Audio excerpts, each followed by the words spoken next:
Stock x ray इसमें हम बात करेंगे आज एनएचपीसी के काउंटर के बारे में, क्योंकि इस काउंटर को लेने की वजह है बहुत सारे दर्शक इसमें ऊंचे रेट पर फंसे हुए हैं।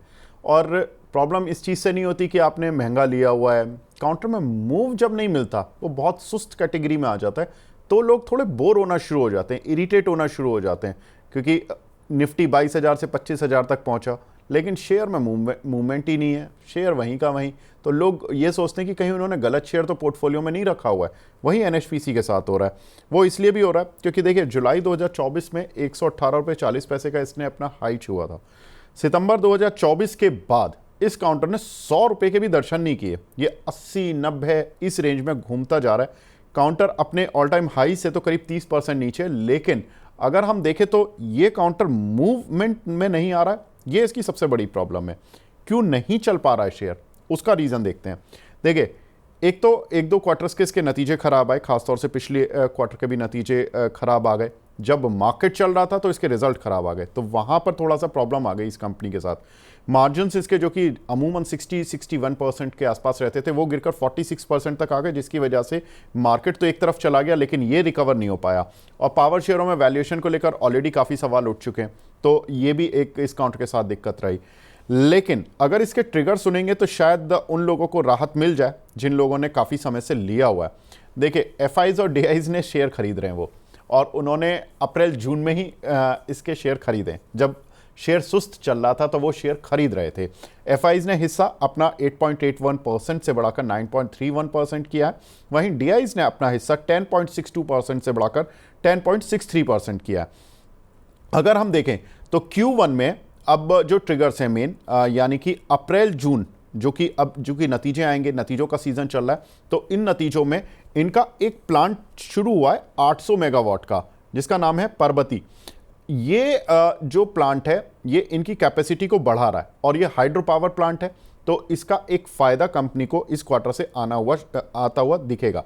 दूसरा बड़ा ट्रिगर, अगले महीने यानी कि अगस्त में इनका एक और प्लांट शुरू होने जा रहा है जो कि 300 मेगावाट का है। वो है सोलर पावर प्लांट। उसकी एक यूनिट इन्होंने अप्रैल में शुरू भी कर दी थी, करीब 115-20 मेगावाट की, लेकिन वो पूरी तरह से ऑपरेशनल हो जाएगा 300 मेगावाट का प्लांट अगस्त में, यानी कि नेक्स्ट मंथ।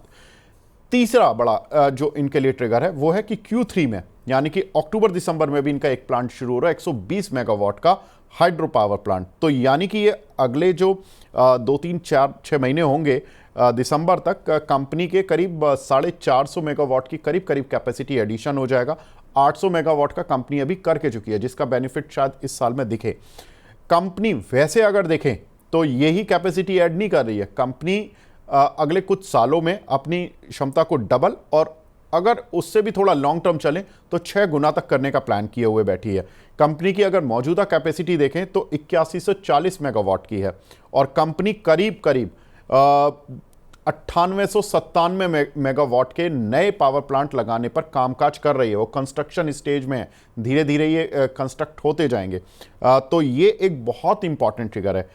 इसके अलावा 9897 मेगावाट जिन पर काम चल रहा है वो तो अलग रख दीजिए, ये जब पूरे होंगे जब उस समय क्षमता इनकी डबल से भी ज़्यादा हो जाएगी। लेकिन क्लियरेंस के लिए कुछ प्रोजेक्ट अटके हुए हैं, वो हैं 4081 मेगावाट के, और 24,535 मेगावाट की नई क्षमता बढ़ाने के लिए कंपनी कई सर्वे कर रही है। तो पहला जो काम होता है पावर प्लांट लगाने के लिए वो सर्वे होता है, फिर क्लियरेंस होता है, फिर काम शुरू होता है। तो ये जो सर्वे वाली स्टेज है वहां पर करीब 25,000 मेगावाट की क्षमता भी पड़ी हुई है, जहां पर की कंपनी प्लान किए हुए बैठी है कि यहां पर क्षमता बढ़ाएंगे। इस साल क्षमता बढ़ाने पर करीब 13,000 करोड़ रुपए का कैपेक्स कर रही है कंपनी। वैल्यूएशन देखें, जो हमने बोला था कि ये काउंटर चला क्यों नहीं, गिर क्यों गया, वैल्यूएशन थोड़ी सी महंगी हो गई थी क्योंकि 3 रुपए की ईपीएस कंपनी की लास्ट ईयर रही FY25 में, और 29 के पीई मल्टीपल पर शेयर चल रहा है, करीब 29 रुपए की बुक वैल्यू चल रही है। तो ये थोड़े से कुछ ट्रिगर हैं जो कि एनएचपीसी के साथ प्ले कर रहे हैं। लेकिन ब्रिजेश सर से व्यू लेते हैं। ब्रिजेश सर, ये बताएं इस काउंटर पर अब भी क्या करना चाहिए सर? इसकी माफ कीजिएगा, बुक वैल्यू इसकी करीब 39 रुपये है। ब्रिजेश सर, ये बताएं कि अब इस काउंटर पर क्या करना चाहिए? जो शॉर्ट टर्म प्ले है उसको कैसे देखें, और अगर मैं मिड टू लॉन्ग टर्म का चार्ट पूछना चाहूं तो वो कैसा दिख रहा है आपको?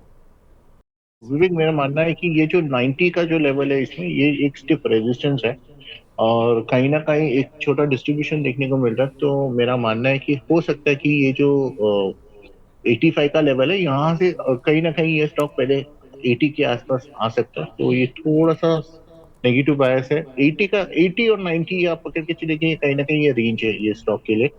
आने वाले दिनों में अगर जैसे कि आपने बताया कि जो एक डेवलपमेंट्स होने वाले हैं, तो अगर वो 90 के ऊपर सस्टेन कर जाता है और उसके ऊपर काफी अच्छा वॉल्यूम ब्रेकआउट आता है, तो हम उम्मीद कर सकते हैं कि इसमें एक नया एक रेंज में जो रिसेंट जो रेंज है वो रेंज का शिफ्ट हम देख सकते हैं।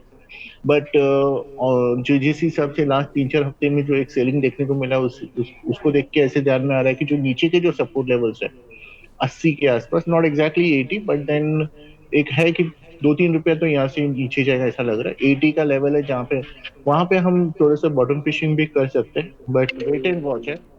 एंड 90 का लेवल है, जब तक 90 नहीं निकलता है मैं इसमें मुझे नहीं लगता कि तेजी या फिर शिफ्ट इन रेंज देखने को मिल सकता है। तो थोड़ा कॉशियस व्यू लेके चलेंगे। ठीक है। लॉन्ग टर्म प्लान है सर। कुछ कुछ शॉर्ट टर्म जो चीज़ें हो रही हैं वो जब तक नतीजों में रिफ्लेक्ट नहीं होगी तो ऑफकोर्स इन स्ट्रीट कन्विंस भी नहीं हो पाएगी, इसीलिए चार्ट थोड़ा सा इस तरह का सुस्त है। अब ये क्वार्टर काफ़ी डिसाइसिव होगा अगर क्वार्टर में, क्योंकि पिछला क्वार्टर जब कंपनी का ख़राब रहता है तो अगर जब तक वो नेक्स्ट क्वार्टर में अपने नतीजे सुधार नहीं लेती तो कॉन्फिडेंस नहीं आता। तो ये क्वार्टर कंपनी को बड़ा इंपॉर्टेंट होगा क्योंकि नई कैपेसिटी के साथ कंपनी अपनी नतीजे पेश करेगी। सर इसमें अगर कोई लॉन्ग टर्म चार्ट देख रहा है और उसको कोई स्टॉप लॉस भी रखना हो कि ठीक है सारे प्लान एक तरफ लेकिन काउंटर का प्रदर्शन एक तरफ, तो वो स्टॉप लॉस क्या होना चाहिए? तो हम उसको थोड़ा शिफ्ट कर लेंगे 80 के लेवल से। तो 76 का लेवल है जहाँ पे मल्टी टाइम फ्रेम पे इसको सपोर्ट मिला है। So okay. अगर लॉन्ग टर्म का नजरिया है तो 76 के नीचे अगर ये फिसलता है, तो फिर मुझे लगता है कि इसमें हमें डेफिनेटली पोजीशंस थोड़े काटने चाहिए या फिर थोड़े से हल्के हल्के हो जाना चाहिए, क्योंकि उसके बाद जो इसका जो डायरेक्शनल ट्रेंड है वो शायद नेगेटिव की तरफ मुड़ेगा। या फिर हो सकता है कि नेगेटिव भले ही ना हो, लेकिन इसमें आपका जो टाइम कंजम्पशन इतना चला जाएगा कि आप कहीं भी दूसरी जगह पे शिफ्ट करते हो तो ज्यादा एडवाइजेबल रहेगा। ठीक है, तो लॉन्ग टर्म के लिहाज से अगर एक स्टॉप लॉस लेना है तो 80 और एक 76, ये दो स्टॉप लॉस हैं। 76 लेंगे तो ज़्यादा बेहतर रहेगा।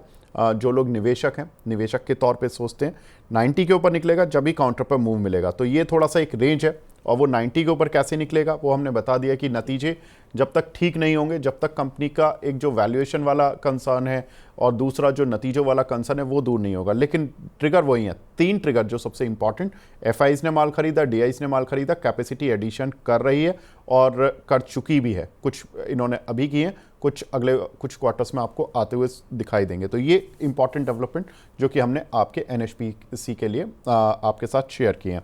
ब्रजेश सर आप हमारे साथ जुड़े सर, बहुत बहुत शुक्रिया हमसे जुड़ने के लिए, अपना कीमती समय देने के लिए। Thank you sir. Thank you Vivek.